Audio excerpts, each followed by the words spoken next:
booted off the air and not to have people such as him be allowed to say certain things on the radio, although this is protected speech under the First Amendment. Was that easier or harder? Oh, man. You know, I think African Americans, when there's a racial comment, they speak out. When there's anti-Semitism, or al-Habibi, when there's anti-Jewish things said, they speak out against it. And no one says anything. But when Muslims speak out, it's like you're trying to make us like Saudi Arabia. You're the Wahhabis or something. And it's like, so I think it goes back to a bigger, I think you should challenge injustice. We do have a constitution that I think the United, one of the reasons Muslims are thriving in the United States is because because of the democracy, the Constitution, because of the controls for poverty. We don't have poverty like it is in Pakistan or other parts of the world. The world is going to see Islam in its glory, and is seeing it more and more, right? As more ambassadors recognize how important it is. But I don't think Muslims should be apologetic when they take on people that are anti-Muslim. I do think the more Muslims take it on in coalitions. So they can't just say, oh, it's the Muslims. So that the relationships Dawud is having with his sisters and brothers in the Christian, Hindu, and Jewish community, I think the more they can stand with you and speak out against it, the less people will be able to just make this, there's those Muslims, they're bringing their values from, and this was what the Gallup poll reported, that Americans fear that Muslims will bring Sharia. Now, Sharia law is a wonderful thing. I mean, I think it was the Archbishop of Canterbury, Rowan Williams, who said we ought to have Sharia law in Great Britain.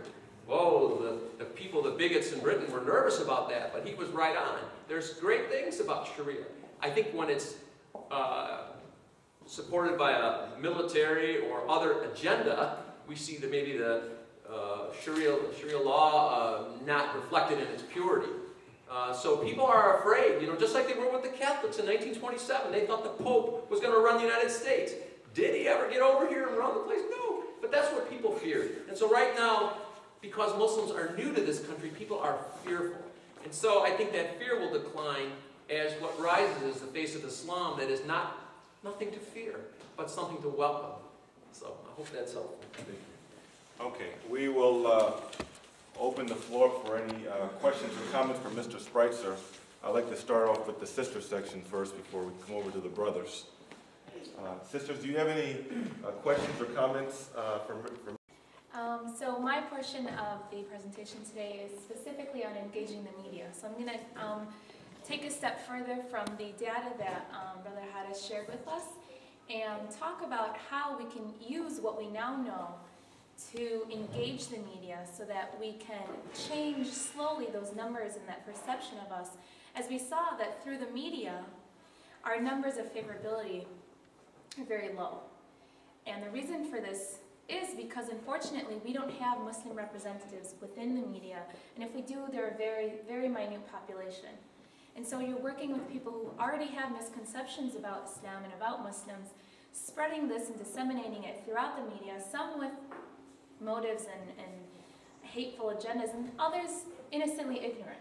And so inshallah, we, through this presentation, and inshallah you take home with you today the notion of wanting to get engaged in the media, wanting to let your voices be heard, and wanting to broaden the horizon and the scope of the perceptions that we see in the media today. So, the different media outlets are vast. We have print, like you see here, local newspapers, whether it's the Free Press or the Detroit News, the Open Press, as well as other prints throughout the state.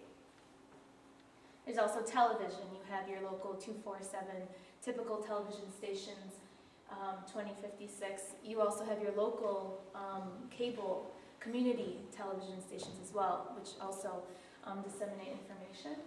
And then you have radio. So these are the different broadcasts in Michigan, NPR, we get through these as well. So in addition to print, radio, and television, we have the internet.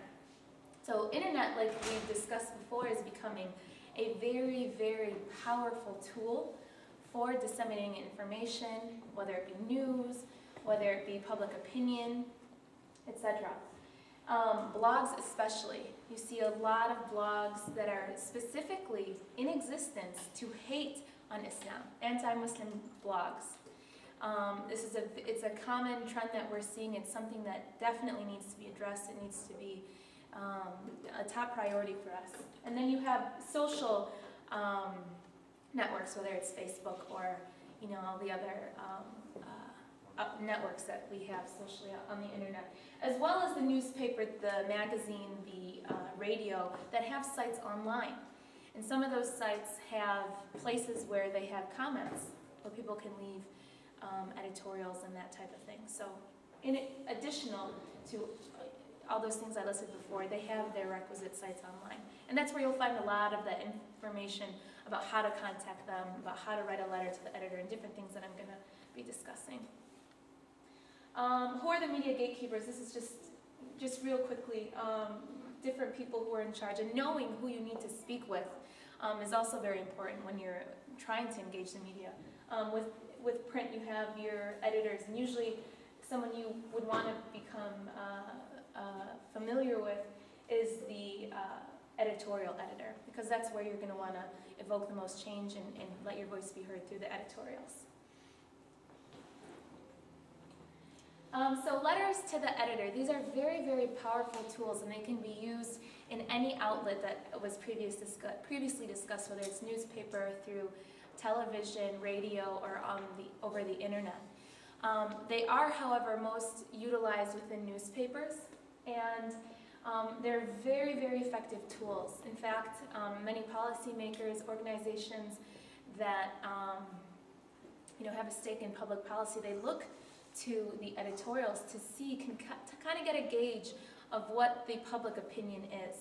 And with an absence of what our Muslim opinion is, they're less likely to care about our issues, or to even be educated about them, or to know what our issues are, what we care about, what we're thinking about, how we feel on certain issues. So with an absence, with a silence really of our voice within these editorials and these outlets, you really can't blame the media for having the negative perception that they do, since all they're being fed is this negativity. Next slide. So a letter to an editor, an op-ed piece, or a posting to a blog, website, or whatever it is, whatever outlet that you choose, they are very important, because not only do they help people in positions of influence, but also everyday citizens who you may inspire from writing this type of editorial. Usually a great technique is to have a call to action in the editorial, in which a normal everyday person reading the newspaper can follow up and do whatever that action was that you called for. It may inspire that reporter to pursue an issue further. Maybe you brought up something that hasn't gotten a lot of attention. When that editorial editor reads this, maybe he doesn't even publish it, but reads this and says, this is interesting, let me check up on this. Let me follow up. Let me write a story about it if it's something he thinks is worth exploring. So you can see it doesn't go in vain. You shouldn't get discouraged writing these letters and thinking, well, it'll never get published. Who's going to read it? Someone's going to read it. And the important thing is that you do it and you get that information out there. So why a letter to the editor? Well, it's one of the best read and most read sections of any newspaper, and for the reasons I listed above. So when would you write a letter to the editor, or an op-ed piece, or really any editorial? Well, one